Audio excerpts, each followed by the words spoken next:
All right, I guess we're back in again. So we got another reading for you.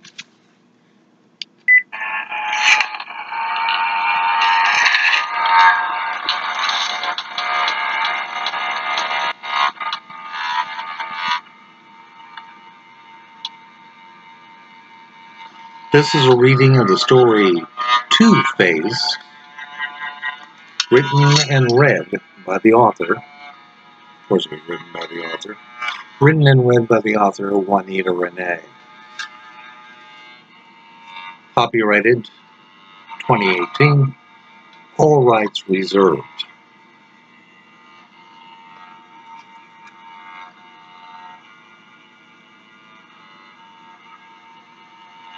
Two-Face by Wanetta Renay. Once you start veering away from reality, it's hard to judge the distance back. W.R. From the looks of things, he was strangled. Matt Hunter thinks, studying the rendering of the middle-aged male that has just appeared in his rose-spickled, worn hardwood floor in his ramshackle studio apartment. The bearded face is somewhat familiar to him for some reason. Swaying a little, he finishes his ice-cold 40 while placing the frosty bottle against his sweaty forehead to quell the sweltry atmosphere in the tiny room. Sweat trickles into his blue eyes, stinging them. At that moment, the vintage air conditioner shudders, gives up the ghost. Goddamn fucking son of a bitch.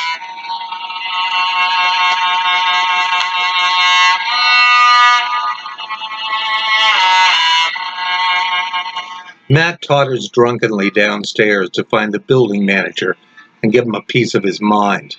Halfway down the rickety stairs, he finds no more stairs.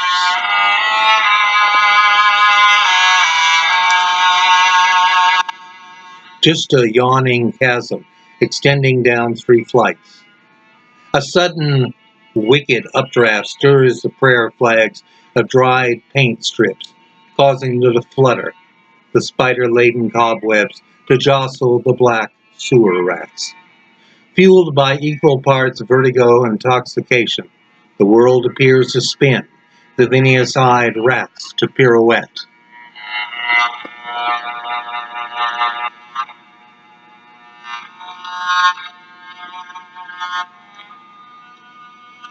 What the fuck? Yeah, dance, you motherfuckers.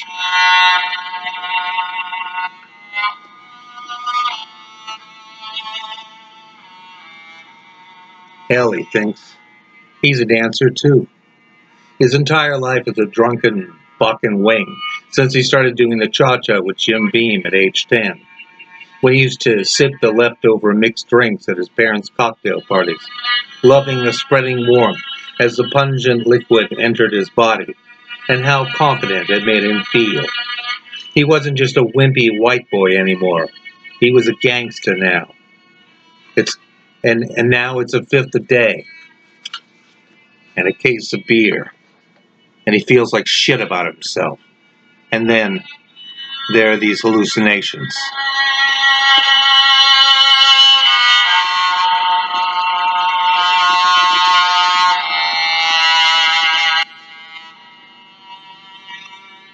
It's funny, he muses, how good times and bad luck come out of the same bottle.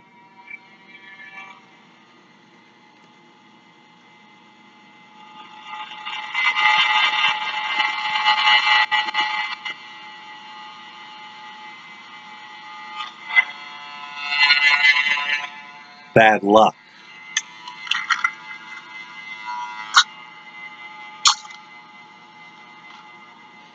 Bad luck.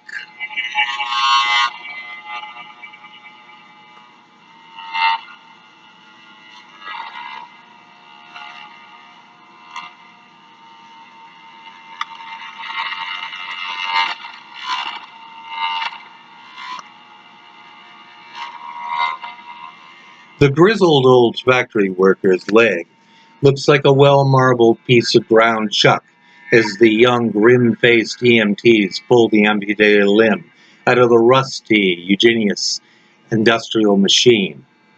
Matt's heavily calloused adolescent hands shake as he stands next to the stalled conveyor belt.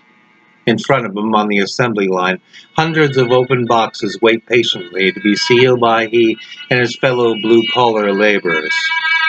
A migraine headache blooms behind his eyelids. His stomach roils.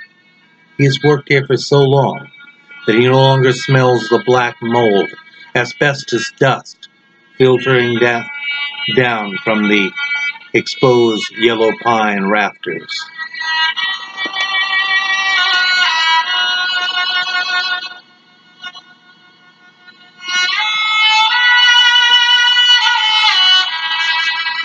He can no longer feel the penetrating winter dampness radiating up from the cracked concrete floor.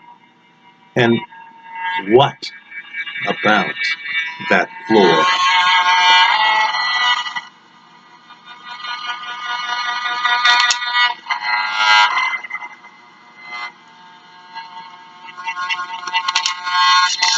A physiognomy is forming there, a bald Asian with a bullet hole in his forehead, throat necklaced by ants, carrying away pieces of flesh.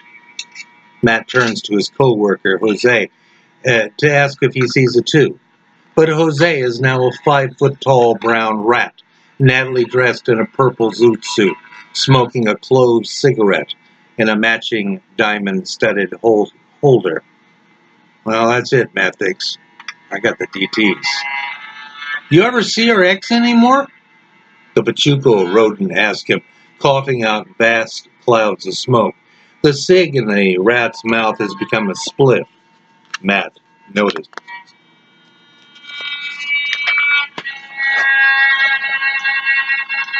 My ex? Fuck her, he says, remembering Debbie's transformation from hot babe to nagging blimp and the 3 ungrateful kids they spawned together. Of course, they took his child support. That plus his bar tab is roughly the size of the national debt.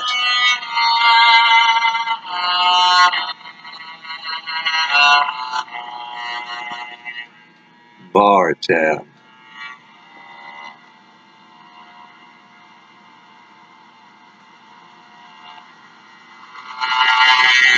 Bar.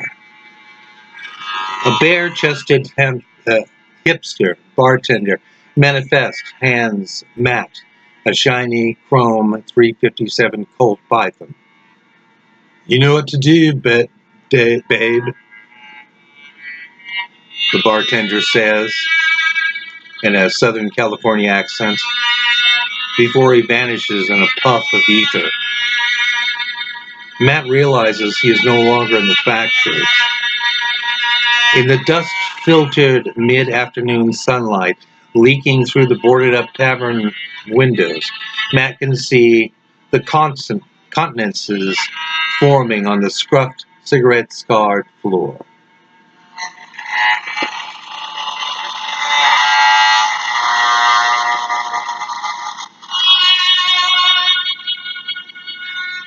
Dead friends' faces, Matt says to no one. The salty tears stream down his pale cheeks. The bar smells of rank, nicotine-stale beer. He is aware of traffic sounds outside, the angry bleating of car horns. Not friends. Rats. Black rats. Jew rats. Brown rats.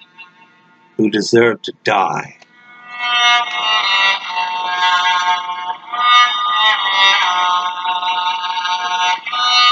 This he remembers his programmer saying repeatedly. Matt, a.k.a.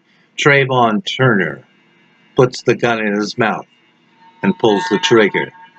There is a smell of cordite as the blue flame leaps from the gun barrel, and Matt/Trey's ebony visage joins the other faces on the barroom floor.